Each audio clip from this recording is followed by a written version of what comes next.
Hello အားလုံးပဲမင်္ဂလာပါကျွန်တော်တော့ဆက်ပဲဖြစ်ပါတယ်ဒီဗီဒီယိုထဲမှာကတော့အသေးထွက်လာမယ့် skin တွေနဲ့ feature ရှိမယ့် skin တွေကိုဖော်ပြပေးသွားမှာပါကဲဒါကြောင့်မလို့ဗီဒီယိုလေးကိုအဆုံးထိလိုက်ပါကြည့်ရှုပေးဖို့တောင်းဆိုချင်ပါတယ်ဘယ် skin တွေကို feature ရှိမလဲဘယ် skin တွေကဘယ်နေ့မှရောက်လာမလဲဆိုတာကိုဖော်ပြပေးသွားမှာဖြစ်တဲ့အတွက်ကြောင့်ပါကဲဒီတော့ intro ကိုမထည့်တော့ဘဲနဲ့ဒီဗီဒီယိုလေးကိုစတင်ပါမယ်ကဲပထမဆုံးတစ်ခုအနေနဲ့ဒါကတော့ Airtel ရဲ့ဒီ new special skin ကိုပေါ့နော်ဒီ free ရရှိမှာဖြစ်ပါတယ်သူကဆိုရင်တော့ event တစ်ခုအနေနဲ့ရောက်ရှိလာမှာဖြစ်တယ် paper plane ပါညာရင်းနဲ့ရရှိမှာပေါ့နော်နောက်တစ်ခုအနေနဲ့ဒါ Fedrian Starlight skin ပဲဖြစ်ပါတယ်နောက်တစ်ခုကတော့ဒါ Karina ရဲ့ epic skin ပဲဖြစ်တယ်ဒီ ship view မှာလည်းတင်ထားပေးပြီးပါပြီပေါ့နော်ဒါကတော့ Saber နဲ့ new series skin ဆိုပြီးတော့သိထားရတယ်သူရဲ့ skin tag ကိုတော့ဒီအရင် China မှာတော့ fuck ကပေါ့နော်ဒီမှာကတော့ဒီ master me ကိုဆိုပြီးတော့လုပ်ထားပါတယ်ဒီတော့ဒီ skin series ကတော့ဒီ type လေးကတော့လာပါတယ်လို့ပြောလို့ရတယ်ဒါ China မှာဆို fuck ကဒီ original ဒီ global server မှာဆိုရင် master ဒီမီကိုဆိုပြီးတော့လောက်ထားဖြစ်ပါတယ်လူနဲ့အတူပဲဒီ Leslie ပြီးတော့ဒီ Julian တို့ရဲ့ skin ဟာလည်းရောက်ရှိလာမှာဖြစ်ပါတယ်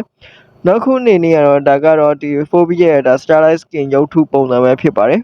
ဒါကဒီမမဝင်မယ်ဆိုရင်တော့အခုလိုမျိုးဒီရုပ်ထုကိုရရှိမှာပေါ့နော်ဒီရုပ်ထုကလည်း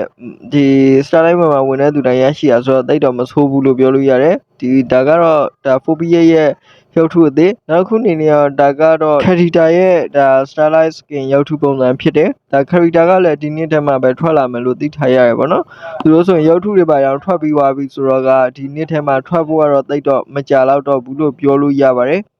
ကဲဒီတော့ဂျာမဆိုရင်တော့တခြားတော့ဒါ Starlight နဲ့ပတ်သက်တဲ့ upgrade တွေကိုထည့်ပြီးပြောပေးမယ်ဒါကတော့ဒါ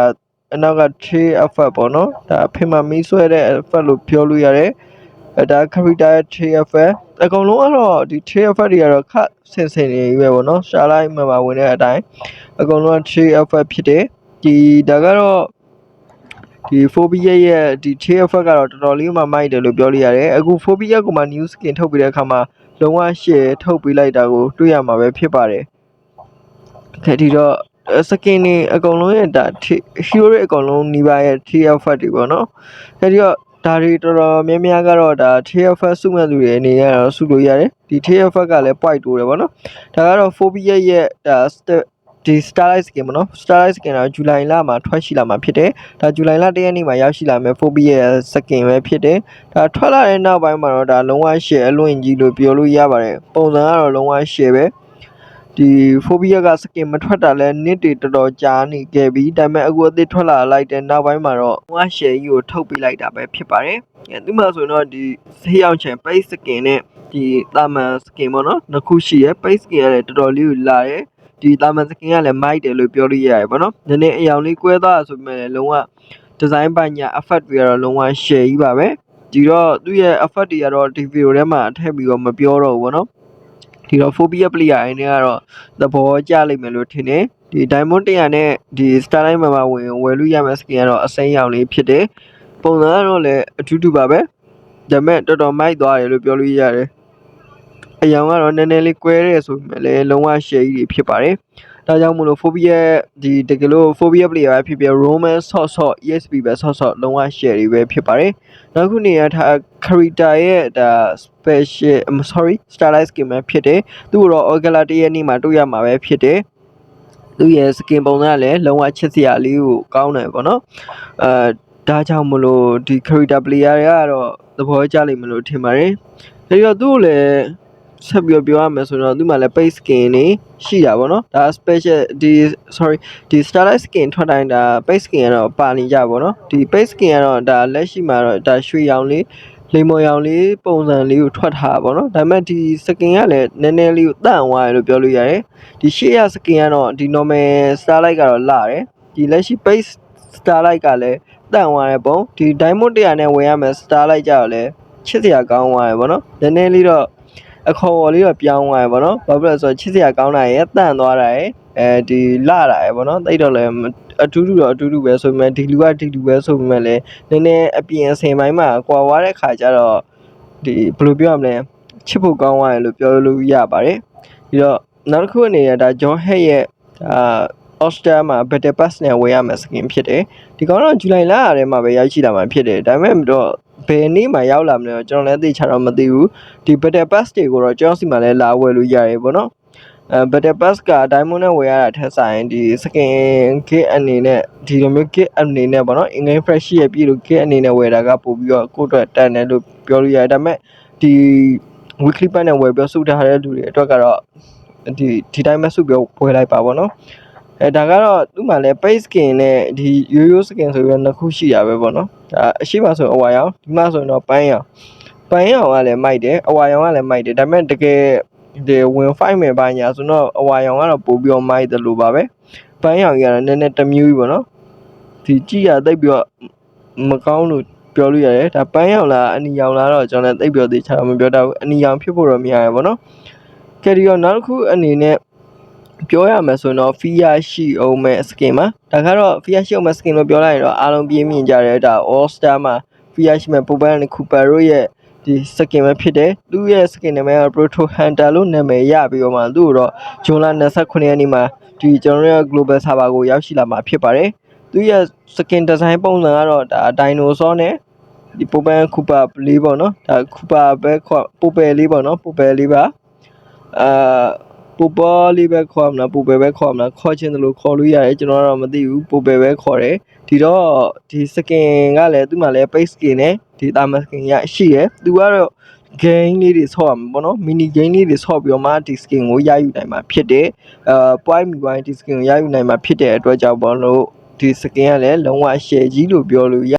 1ရဲ့ summer skin ပဲဖြစ်တယ်ဒီ summer skin ကလည်းဒီဩဂုတ်လထဲမှာရောက်ရှိလာမှာဖြစ်ပါတယ်ဒီသူရဲ့ skin design ဘာညာကတော့လုံးဝ share လွင့်နေဒါချစ်စရာဆမ်မာတို့ရဲ့ဒီ summer skin ထုံးစံအတိုင်းပဲဒီ summer တဘာဝလောက်ထားပြီးရပါတော့တော်တော်လေးမှလာရလို့ပြောလို့ရတယ်ဒါကတော့ emote အသစ်လေးတွေပါ emote အသစ်လေးတွေအသစ်လာမဲ့ emote လေးပေါ့နော်ဒါကဒီ chip ရဲ့ emote ပုံစံ chip ရဲ့ emote ပေါ့နော်တခြား emote လေးတွေလည်းတော်တော်များများတော်တော်ဆုံးပါဝင်လာတယ်ဒီတချို့ emote လေးတွေကတော့ဒါ face မဖြစ်သေးလို့ကျွန်တော်တို့တော့မပြသေးဘူးဗျာနော်နောက်ခုနေရဒါကဒါ Fedrin ရဲ့ emote ထင်တယ်ဗောနော်ဒါ sorry Metro Zero ကပတ်တဲ့ emote ပါတဲ့ဒါ Metro Zero event မှာရရှိမဲ့ emote လေးဖြစ်တယ်ဒါ Xbox ရှေ့ကတော့ Roger ရဲ့ emote ဖြစ်သွားနိုင်ခြေရှိရဗောနော်ဒါကတော့ Xbox ရဲ့ emote နောက်ကဲ Xbox ရဲ့ emote လေးကလည်းမိုက်တယ်ဗောနော်နောက်ခုနေနေရဒါကဒါ ICR ရဲ့ emote ပါပဲဒီ ICR ရဲ့ emote ဆိုတော့ဘာဖြစ်ဖြစ်ဒါ fear မဲ့ emote တွေဖြစ်တယ် fear မဲ့ဆိုတာကကျွန်တော်တို့ဒီ event မှာဖောက်ရင်နဲ့လဲရင်နဲ့ရမှာပြောတာဗောနော်အဲ့လိုမျိုး fear မဲ့ emote တွေဖြစ်တယ်ဒါကတော့ MSC skin ဒါ net တိုင်ရဲ့ MSC skin မှာ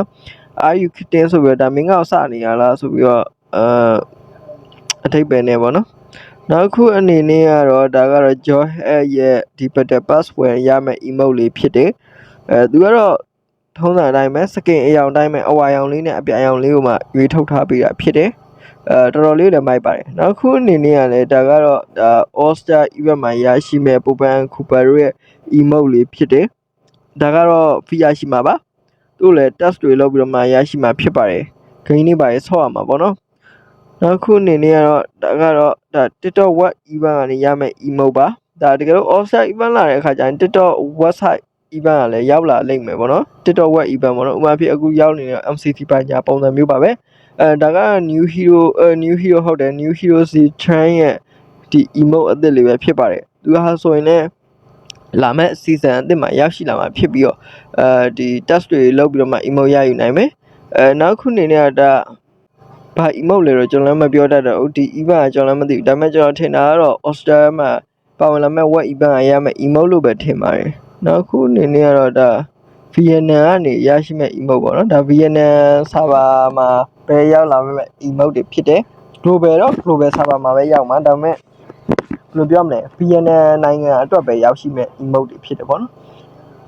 တချို့ emote တွေကတော့ blink ဖြစ်နေတယ်မပေါ်သေးဘူးပေါ့နော်ဒါကြောင့်မို့လို့တချို့ဟာတွေကတော့ပြလို့မရဘူးတချို့ဟာတွေကပုံလေးပေါ်နေတာတော့မှမပေါ်ပါဘူးဒီတော့ကျန်တာကတော့ဘာမှထွေထူးတော့မရှိဘူးဒါကတော့ Joy Head ရဲ့ဒီလောက်တဲ့ action ပုံစံပေါ့နော်ဒီ custom action ပုံစံပဲဖြစ်ပါတယ်ဒါ Joy Head ရဲ့ဒါ battle pass ဝင် free ရအောင်ပါပေါ့နော် battle pass ဝင်ရရှိမဲ့ဒါ custom action ပုံစံပဲဖြစ်ပါတယ်ဒီ custom action ဝင်တွေကတော့တိတ်ပြောလဲသုံးတာတော့မတွေ့ကြဘူးပေါ့နော် ကျွန်တော်တော့ဒါအသစ်ထွက်လာမဲ့ graphic တွေပဲဖြစ်ပါတယ်ကဲဒါဆိုတော့ဗီဒီယိုလေးကဒီလောက်ပဲပေါ့နော်အဆုံးထိလိုက်ပါကြည့်ရှုပေးကြတဲ့အတွက်အားလုံးကိုကျေးဇူးတင်ပါတယ်နောက်ဗီဒီယိုမှာပဲကျွန်တော်တို့ပြန်ပြီးဆုံးတွေ့ကြပါမယ်ဒီတော့အားလုံးပဲဘိုင်ဘိုင်ပါ